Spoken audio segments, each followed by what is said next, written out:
ఆంధ్రప్రదేశ్ గుండ్లవల్లేరులో ఇటీవల ప్రకంపనలు రేపిన engineering college hostel hidden కెమెరాతో 300 మంది అమ్మాయిల వీడియోలు రికార్డు ఆరోపణల వ్యవహారంపై ఐజీ అశోక్ కుమార్ కీలక ప్రకటన చేశారు. హాస్టల్లో హిడెన్ కెమెరాలు చూసినట్లు ఎవరూ చెప్పలేదని ఆయన అన్నారు. హిడెన్ కెమెరాలు విద్యార్థినుల వీడియోలు ఎవరికీ షేరింగ్ అవ్వలేదని, అందులో ఎటువంటి నిజం లేదని స్పష్టం చేశారు.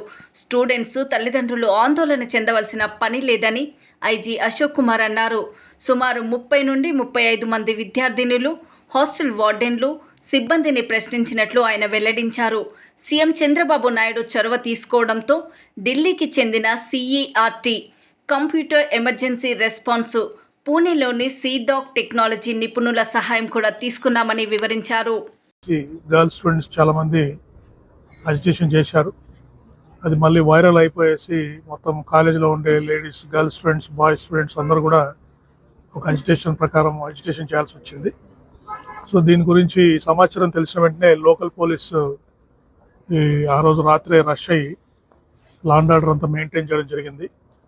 మొత్తం నెక్స్ట్ డే 30వ తారీఖు మన ముఖ్యమంత్రి వర్యులు, రాష్ట్ర ముఖ్యమంత్రి వర్యులు గౌరవనీయులు శ్రీ చంద్రబాబు నాయుడు గారు కూడా ఒక కమిటీని పంపించారు.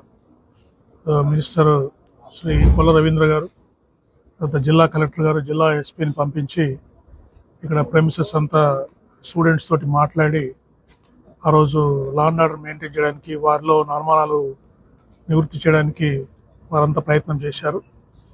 తర్వాత ఈ కేసులో స్టూడెంట్స్ నుంచి కంప్లైంట్ తీసుకొని ఈ క్రిమినల్ కేసు కూడా రిజిస్టర్ చేయడం జరిగింది.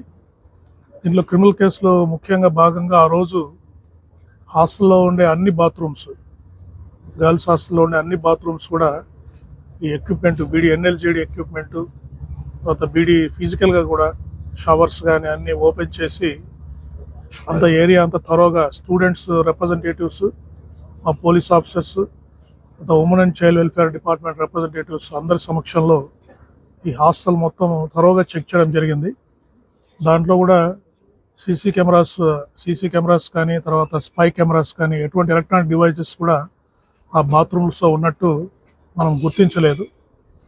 ఇన్వెస్టిగేషన్లో భాగంగా చాలామంది స్టూడెంట్స్ని, దాదాపు 35 మంది స్టూడెంట్స్ని, అక్కడ పనిచేసే స్టాఫ్ మెంబర్స్, బాత్రూమ్స్లో క్లీన్ చేసే స్టాఫ్ మెంబర్స్ కానీ, వార్డెన్స్ కానీ, డిప్యూటీ వార్డెన్స్ కానీ అందరినీ మనం ఎగ్జామ్ చేయడం జరిగింది.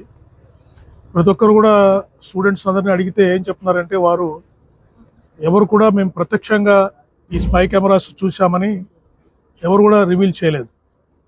ప్రతి ఒక్కరు మాకు వాళ్ళ ద్వారా తెలిసింది, వీళ్ళ ద్వారా తెలిసింది అంటున్నారు. కానీ ప్రత్యక్షంగా ఎవరు కూడా మన స్పై కెమెరాస్ చూసినట్టు కానీ, వీడియోస్ ఏదైనా బయటకు వెళ్ళిన